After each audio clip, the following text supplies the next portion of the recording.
નમસ્કાર બાળકો, મારી YouTube ચેનલ પર ફરીથી આપ સૌનું હાર્દિક સ્વાગત છે.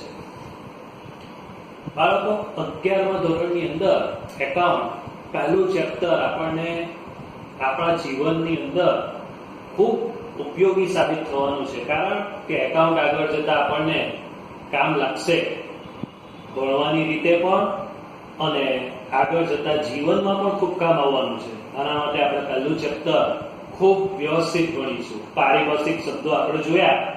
હવે આપણે આગળની કેટલીક થિયરીઓ જોઈશું. આગળ આપણે કહ્યું છે કે હિસાબી પદ્ધતિ એટલે નામા પદ્ધતિ, એકાઉન્ટ, જેનો એક બીજો પર્યાય શબ્દ છે હિસાબી પદ્ધતિ. તો આ હિસાબી પદ્ધતિ શું છે? મેં કહેલું તમને કે એની વ્યાખ્યા હું પછીથી કહીશ, કારણ કે પારિભાષિક શબ્દોની અંદર કેટલાક વર્ડ્સ આવે છે જે સમજાવ હોય તો જ આપણને ખ્યાલ આવી શકે. તો આ હિસાબી પદ્ધતિની વ્યાખ્યા આપણને AICPA આપેલી છે. AICPA નું પૂરું નામ છે American institute of certified public accounts. એને વ્યાખ્યા આપી છે કે હિસાબી પદ્ધતિ એ વ્યવહારો અને બનાવો જે નાણાકીય લક્ષણ ધરાવતા હોય તેમને નાણાંના સ્વરૂપમાં નોંધવાની, વર્ગીકરણ કરવાની તેમજ તારણો કાઢીને તેના પરિણામોનું અર્થઘટન કરવાની કળા છે. તો આગળ આપણે જોયું કે વ્યવહાર ધંધામાં થતા હોય, કેટલાક વ્યવહારો એવા હોય કે જે નાણાકીય લક્ષણ નથી ધરાવતા, એની એકાઉન્ટમાં નોંધ જ નથી થતી. જે નાણાકીય લક્ષણ ધરાવતું હોય તેની જ નોંધ થાય છે. આવા વ્યવહારો નોંધીએ છે અને એનું વર્ગીકરણ કરીએ છીએ.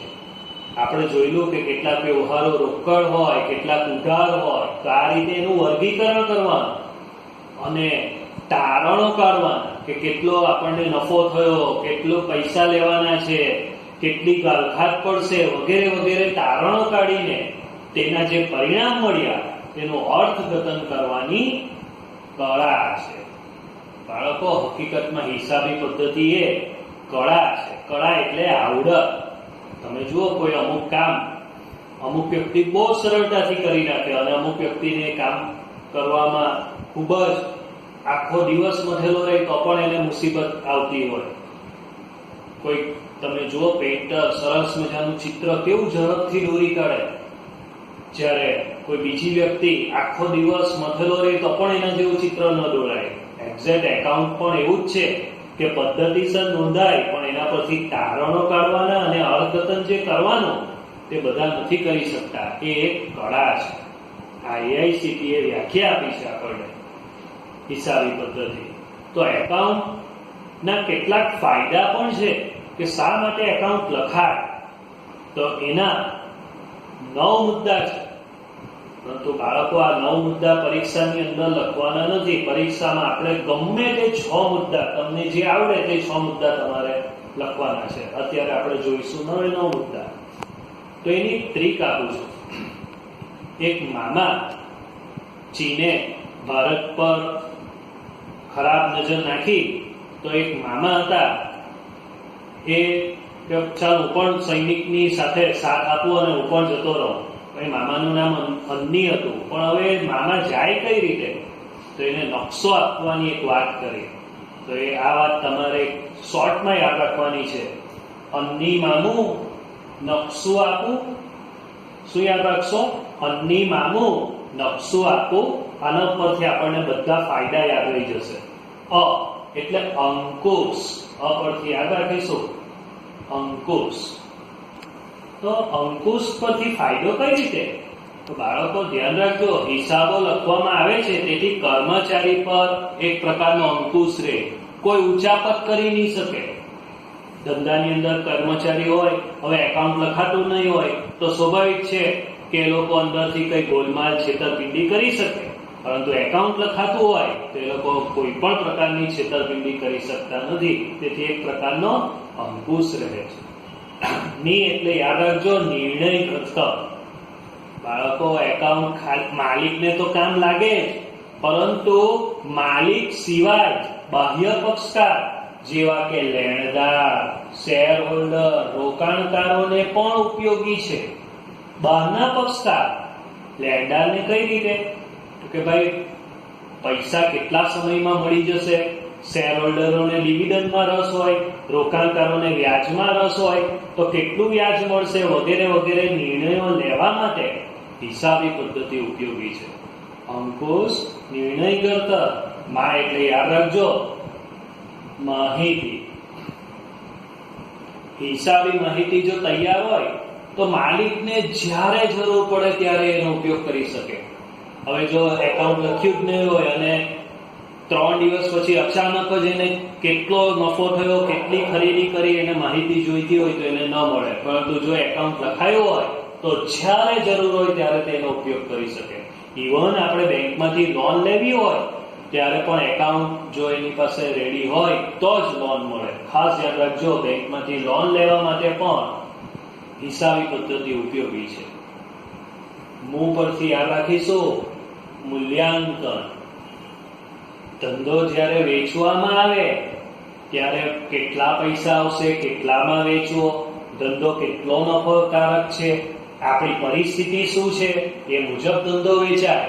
અને એ કોણ નક્કી કરી આપે? હિસાબી પદ્ધતિ. એકાઉન્ટ લખ્યું હોય તો જ આ બાબતોનું મૂલ્યાંકન થઈ શકે. તો 4 મુદ્દા જોયા. અન્ની મામું પરથી યાદ રાખીશું. અ એટલે અંકુશ, ની નિર્ણય ઘડતર, માં માહિતી, મું મૂલ્યાંકન, ન નફાકારકતા જાણવા. ધંધામાં કેટલો લાભ થયો, કેટલું નુકસાન થયું એ બાબત નફા નુકસાન ખાતા પરથી જાણી શકાય છે અને એ હિસાબી પદ્ધતિમાં કામ લાગે. આ ધ્યાન રાખજો. ક પરથી યાદ રાખીશું કરવેરા. દરેક વ્યક્તિએ કરવેરા ભરવા પડે, ટેક્સ ભરવો પડે અને ટેક્સ આશરે નથી ભરાતો. કેટલો વેરો ભરવો પડે એ હિસાબોને આધારે નક્કી કરી શકાય. આપણા એકાઉન્ટની અંદર કેટલો પ્રોફિટ થયો છે એને આધારે ટેક્સ ભરવાનો હોય. એટલે કરવેરાનું આયોજન જો કરવું હોય તો આપણે હિસાબો લખવા ખૂબ જરૂરી છે. શું પરથી યાદ રાખજો સુધારાત્મક પગલાં. ભૂતકાળમાં કોઈ નિર્ણયને લીધે ધંધામાં નુકસાન થયું હોય તો તે ભૂલ સુધારીને સુધારાત્મક પગલાં લેવાય. કઈ રીતે? દાખલા તરીકે આપણે જો ભૂતકાળમાં ખૂબ વધારે ઉધાર વેચાણ કર્યું હોય તો તમને ખબર છે પૈસા લેવાના થાય અને પૈસા લેવાના થાય તો ઘાલખાતની શક્યતા રહે. તો એના ઉપરથી આપણે સુધારાત્મક પગલાં લઈ શકીએ કે હવે ઉધાર વેચાણ ઘટાડવું જોઈએ, રોકડ વેચાણ વધારવાના પ્રયત્ન કરવા જોઈએ. તો આવા પગલાં આપણે એકાઉન્ટને આધારે જ લઈ શકીએ. આર્થિક સ્થિતિ. હિસાબો લખવાથી ધંધાની જવાબદારીનું પ્રમાણ નક્કી કરી શકાય. ધ્યાન રાખજો બાળકો, આપણી ધંધાની જવાબદારીનું પ્રમાણ આર્થિક સ્થિતિના આધારે નક્કી કરાશે. બહુ જ અગત્યનો ટોપિક. જો જવાબદારી વધુ તો આર્થિક સ્થિતિ નબળી. આપણે કોઈને પૈસા વધારે ચૂકવવાના હોય તો આપણી આર્થિક સ્થિતિ નબળી ગણાય. એનાથી ઉલટું આપણી કોઈ જવાબદારી જ ન હોય તો આપણી આર્થિક સ્થિતિ સારી. તમને MCQમાં પણ પૂછી શકાય કે જે ધંધામાં જવાબદારી વધુ હોય એની આર્થિક સ્થિતિ કેવી ગણાય? નબળી. અને બીજો એક અગત્યનો સવાલ પરીક્ષામાં વારંવાર પૂછાય છે કે આર્થિક સ્થિતિ કોના દ્વારા જાણી શકાય? પાકા સરવૈયા દ્વારા. અને લાસ્ટ મુદ્દો છે 9મો પુરાવા. હિસાબો નિયમોને આધીન તૈયાર થાય છે. ધ્યાન રાખજો, હિસાબો ગમે તેમ તૈયાર નથી થતા, હિસાબો નિયમથી તૈયાર થાય છે. તેથી તે વિશ્વસનીય છે અને જે વસ્તુ વિશ્વસનીય હોય તે અદાલતમાં પુરાવા તરીકે માન્ય રખાય. કોઈ ભવિષ્યમાં વિવાદ ઉભો થાય તો હિસાબો પુરાવાની ગરજ સારે સાબિતી તરીકે લઈ શકાય. તો અન્ની મામું નકશો આપો. આના ઉપરથી તમે આ 9 મુદ્દા યાદ રાખી શકશો અને આ સુંદર રીતે મોડે કર્યા પછી તમારે ચોપડાની અંદર પણ લખી કાઢવાનું છે. હવે બાળકો આપણે હિસાબી પદ્ધતિની મર્યાદા જોઈએ. એટલું ધ્યાન રાખજો કે પીળું હોય એટલે સોનું જ હોય એ માની લેવાની જરૂર નથી. હિસાબી પદ્ધતિની મર્યાદાઓ પણ છે. પરંતુ વાસ્તવમાં જોવા જઈએ તો આ મર્યાદા ખૂબ ઓછી છે. એકાઉન્ટ આપણને ઉપયોગી છે, પણ છતાં પરીક્ષામાં સવાલ પૂછાય કે મર્યાદા જણાવો, તો કેટલીક એની મર્યાદાઓ છે તે આપણે જણાવવાની. Every coin has become two side. જેમ દરેક સિક્કાની બે બાજુ છે, તેમ હિસાબી પદ્ધતિની એક બીજી બાજુ પણ છે, તે આપણે જોઈએ. હવે આ વાત પણ આપણે ટ્રીકથી શીખીએ. એક છોકરો હતો, એને રોજ 2 ઈંડા ખાવા માટે જોઈએ, અને 2 ઈંડા જો એને નહીં આપીએ તો એ પડી જાય. છોકરો નાનો હતો એટલે નાની કાલી ગયેલી ભાષામાં જ બોલે કે હું ભૂ થઈ જવા, પડી જવા. તો કઈ રીતે યાદ રાખશું? બીના 2 અંડા ભૂ, બીના 2 અંડા ભૂ. બી એટલે યાદ રાખજો, બિન નાણાકીય વ્યવહાર. આગળ આપણે પારિભાષિક શબ્દો વખતે જોઈલું કે નામામાં માત્ર નાણાકીય વ્યવહારોની જ નોંધ થાય છે. જેનું મૂલ્ય નાણામાં આપી શકાય તેની જ નોંધ થાય છે. બિન નાણાકીય વ્યવહારો ધંધામાં ખૂબ અગત્યના હોય છતાં પણ નોંધાતા નથી. એ કયા? કર્મચારીની પ્રામાણિકતા. એકાઉન્ટમાં જ્યારે હિસાબો લખાય ત્યારે પ્રામાણિકતાની તો કોઈ નોંધ થતી જ નથી. વફાદારી, નિષ્ઠા જેવા ગુણો ખૂબ અગત્યના હોય છે, છતાં પણ એની ધંધામાં નોંધ થતી નથી. આ બિન નાણાકીય વ્યવહારો છે, તેથી તેની નોંધ થતી નથી. બીજો મુદ્દો છે, ના પરથી યાદ રાખીશું, નાણાંનું સ્થિર મૂલ્ય. હકીકતમાં બાળકો હિસાબી પદ્ધતિની મુખ્ય ધારણા જે છે કે નાણાંનું મૂલ્ય સ્થિર છે, પરંતુ તમને ખબર છે નાણાંનું મૂલ્ય કદીએ સ્થિર નથી. જેમ જેમ ફુગાવો વધે તેમ તેમ વસ્તુઓ ખૂબ દિવસે દિવસે મોંઘી થતી જાય. મિલકતોનું પણ એવું જ છે કે જે કિંમતે અત્યારે મિલકત લીધી હોય, ભવિષ્યમાં અનેક ગણી કિંમત એની થાય. એનું ઉદાહરણ છે કે 5 વર્ષ પહેલા જે કિંમતે મિલકત ખરીદી હોય તે હાલમાં તેના કરતા વધુ કિંમતે જ ખરીદવી પડે. સોનું જુઓ, 10 વર્ષ પહેલા જે કિંમત હતી અને અત્યારની કિંમત જુઓ, જમીન આસમાનનો ફરક હોય. હવે વાસ્તવમાં જ્યારે આપણે હિસાબો લખીએ તો આપણા ચોપડે જે જૂની કિંમત હોય તે જ અત્યારે પણ શરૂ રહે. એ હકીકતમાં જોવા જઈએ તો એ ખોટું છે. નાણાંનું મૂલ્ય કદીએ સ્થિર નથી. ત્રીજી મર્યાદા છે, બીના 2 અંડા ભૂ. બી એટલે બિન નાણાકીય વ્યવહારો, ના એટલે નાણાંનું સ્થિર મૂલ્ય. બેવડા ધોરણો. બેવડા ધોરણો એટલે બાળકો ધ્યાન આપજો, કોઈ દારૂ પીધો હોય અને એને આપણે બેવડો કહીએ, તે બેવડો નહીં. ધ્યાન રાખજો, બેવડા એટલે ડબલ ધોરણો. તો ખૂબ અગત્યનો મુદ્દો છે. જો હિસાબોના 2 અગત્યના અંગો છે, પરીક્ષામાં પૂછાય છે કે હિસાબોના અગત્યના અંગો કયા? નફા નુકસાન ખાતું અને પાકું સર્વે. હવે આપણા 2 હાથ હોય તો આપણે બંને હાથને સરખું જ મહત્વ આપીએ છીએ કે ભાઈ જમણો હાથ તું બહુ કામનો, ડાબો હાથ કામનો નથી, તો ડાબો હાથ તને હું કાપી નાખું, એવું નથી થતું. બંને હાથને આપણે સરખું મહત્વ આપીએ.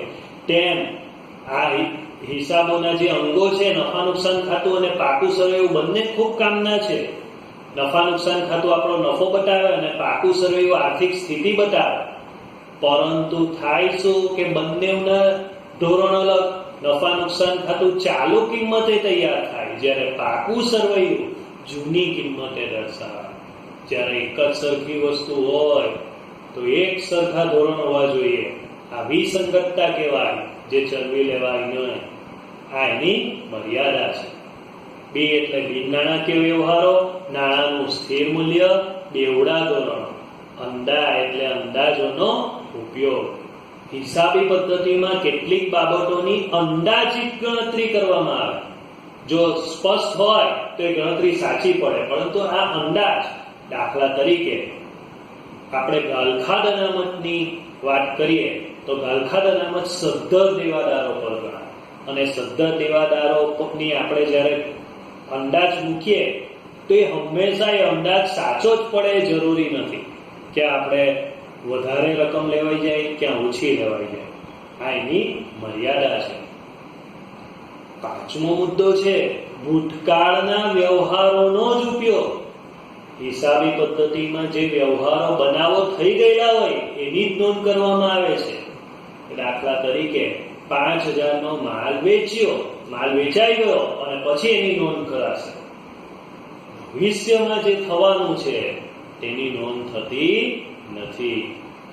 છઠ્ઠો મુદ્દો છે અવ એટલે અવગણના. કોની? બજાર કિંમતની. ધંધાની મિલકતોની કિંમતમાં અવારનવાર ફેરફાર થતા જ રહે છે, તેથી તેની સ્વાભાવિક છે બજાર કિંમત બદલાતી રહે. પરંતુ હિસાબી પદ્ધતિમાં બજાર કિંમતની અવગણના કરવામાં આવે છે. ધ્યાન રાખજો, બજાર કિંમત છે તેની શું કરાય છે? અવગણના.